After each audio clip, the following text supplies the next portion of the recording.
An ancient human living 50,000 years ago almost never experienced brain fog. Not because life was simple. In a single morning, an ancient human had to identify 500 different plant species, 30 animal tracks in the mud, the exact pitch of a bird call just to have breakfast without dying.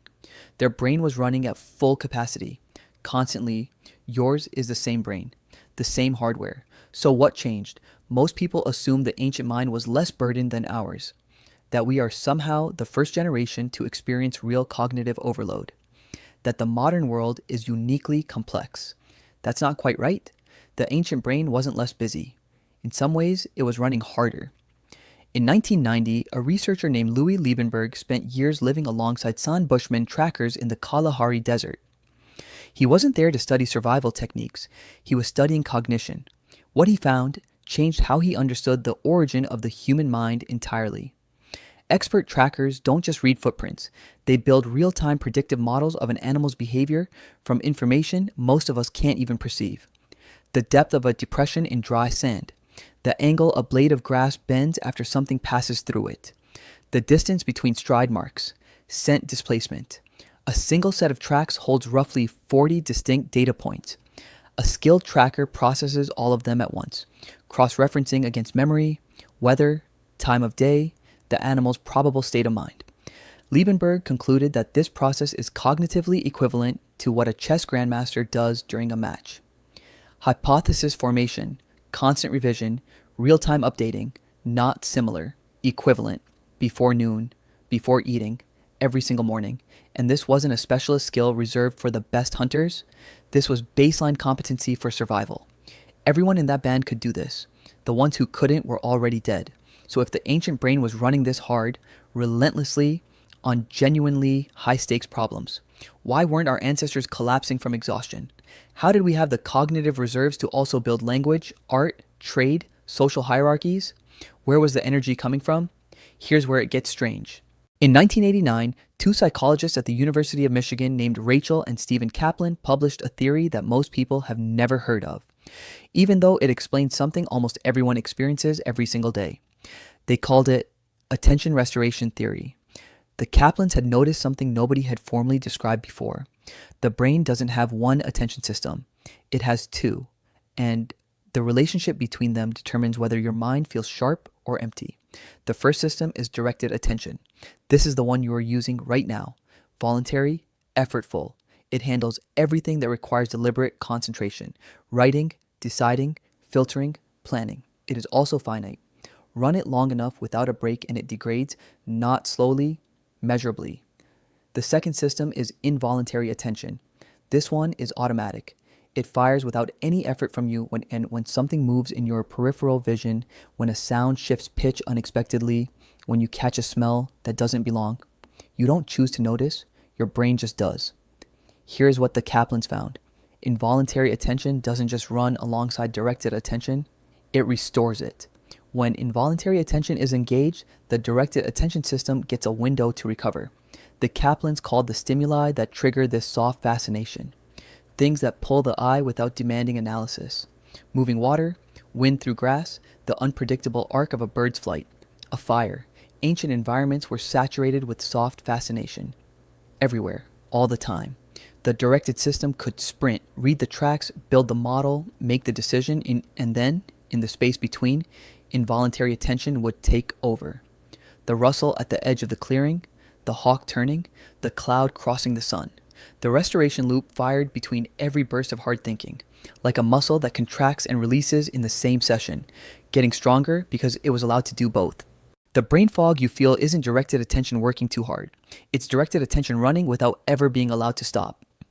In 2008, a psychologist named Marc Berman at the University of Michigan designed an experiment to test exactly this.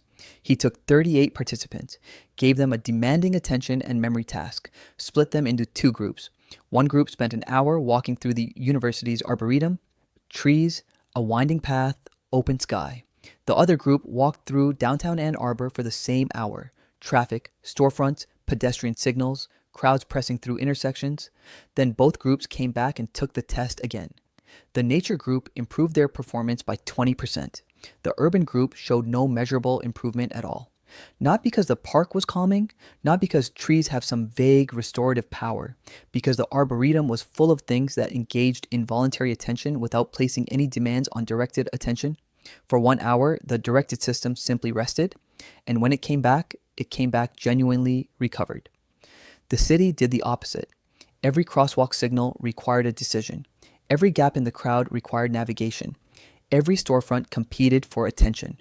The directed system never stopped working, so it never recovered. An hour of walking, and they returned to the test exactly as depleted as they left. Think about what that means. Same duration, same physical activity. One group gave the brain what it needed. One group didn't even know there was something to give. Now here's the part that should bother you more than it probably does. The modern office environment, open plan, inbox, notifications, Slack, calendar alerts firing every 15 minutes, is not simply a place that lacks soft fascination. It is a system specifically designed to occupy every gap the restoration loop needs to breathe through.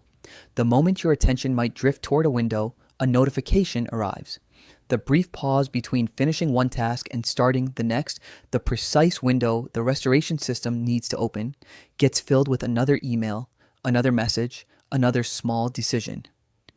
The walk to the kitchen comes with headphones and a podcast. Every micro-recovery window gets captured before the involuntary system can use it. The ancient human's brain cycled between effort and restoration dozens of times each day, automatically, without planning it. The environment did it for them. Your environment has closed every door that cycle needed to pass through. In 2011, a researcher named Shai Danziger published a study that showed what this looks like when it runs to its endpoint.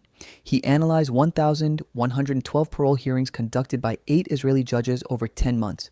He wanted to understand what actually predicted whether a prisoner received parole: legal representation, severity of the crime, time remaining on the sentence. He ran the numbers on all of it. None of those factors predicted the outcome as reliably as one thing: where in the session the hearing happened. At the start of a morning session, the judges granted parole roughly 65% of the time. As the session continued, decision after decision, no break, that number fell steadily. By the end of the block, right before the food break, approval was close to zero. After the break, back to 65% immediately. The judges weren't becoming harsher, they were becoming depleted. When directed attention runs out, the brain doesn't shut down. It defaults. It selects the option that demands the least new processing. In a parole hearing, that option is denial. A person's freedom, determined in part by whether a judge's restoration loop had recently had a chance to fire. That is not a courtroom problem. It is a biological one, and it is playing out in every meeting, every performance review, every hiring decision made at 4 p.m. on a Thursday. Here is what trips most people up when they hear all of this. They think, the ancient human made thousands of decisions before noon. So do I. So what's actually different? One thing that matters more than any other. Their decisions change the environment. Every hard call moved them, physically, through space, into different air under a different piece of sky. Even fleeing a threat pushed them 40 seconds through landscape their involuntary system was already reading. The restoration loop fired between clusters of effort automatically, because the environment kept changing. Your decisions don't move you anywhere. You make all of them in the same chair, under the same light, staring at the same screen. The restoration loop waits for a signal the environment cannot produce. So directed attention just keeps running, past the point where it still works, until the cursor sits there blinking and you sit there staring at it and you call it laziness or distraction or some failure of willpower. It isn't any of those things. Berman's study was specific about the timeline. The nature group's improvement began after roughly 20 minutes, not a weekend, not a holiday. 20 minutes in an environment where things move without asking anything from you. Go outside, without your phone, not to exercise, not to listen to something, just to be somewhere that has weather in it. Wind, moving shadows, the sound of something you didn't schedule. That's it. That's the whole instruction. The restoration loop doesn't need much. It just needs a door left open long enough to do what it was built to do. You will come back to that cursor, and it will be a different cursor.